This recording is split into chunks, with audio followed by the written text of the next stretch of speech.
Denis Père, président de Nature and People First, est venu nous voir parce qu'il avait l'opportunité d'avoir un stand dans l'un des plus grands salons de l'énergie à San Diego, aux États-Unis.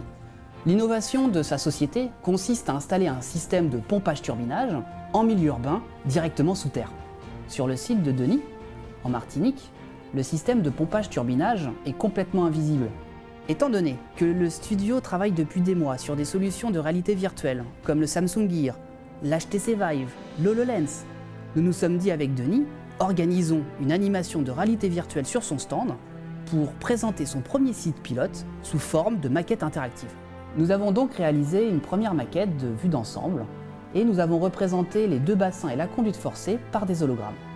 Lorsque l'utilisateur appuie sur le bouton tactile de la manette HTC Vive, il peut rendre la maquette transparente afin de faire ressortir le dispositif.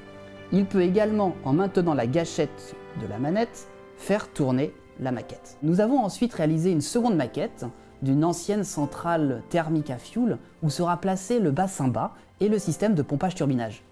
Enfin, nous avons réalisé une troisième maquette qui présente le site qui abritera le bassin haut.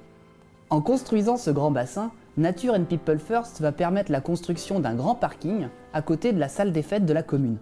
Nous avons donc modélisé le parking et le bassin qui se trouve en dessous, comme peuvent le voir les utilisateurs en utilisant la gâchette de la manette pour rendre la maquette transparente. On a d'abord commencé à modéliser et à texturer les différents environnements sous Maya, pour ensuite pouvoir les importer sur Unity. Avec cette expérience, l'utilisateur peut donc regarder tout autour de la maquette, ainsi que dans toutes les directions.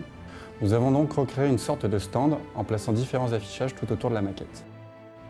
Le défi avec la réalité virtuelle, c'est que le travail de finition est beaucoup plus important, car l'utilisateur peut se rapprocher plus près des maquettes. Afin d'immerger encore plus l'utilisateur, nous avons recréé un cycle de jour-nuit. Un ciel bleu et un soleil éclatant à midi pendant que le bassin haut se remplit grâce au système de pompage. Puis, un ciel crépusculaire avec un soleil couchant au moment où le bassin haut se vide pour alimenter le système de turbinage. Grâce à cette expérience de réalité virtuelle, Denis a pu montrer à tous les visiteurs de son stand l'ensemble de son dispositif, en illustrant qu'il n'était pas intrusif puisqu'il est sous terre, mais surtout de montrer qu'il peut donner une deuxième fonction à chaque mètre carré en milieu urbain. Ce dispositif sur son stand a été un énorme succès et a fait le buzz sur tout le salon.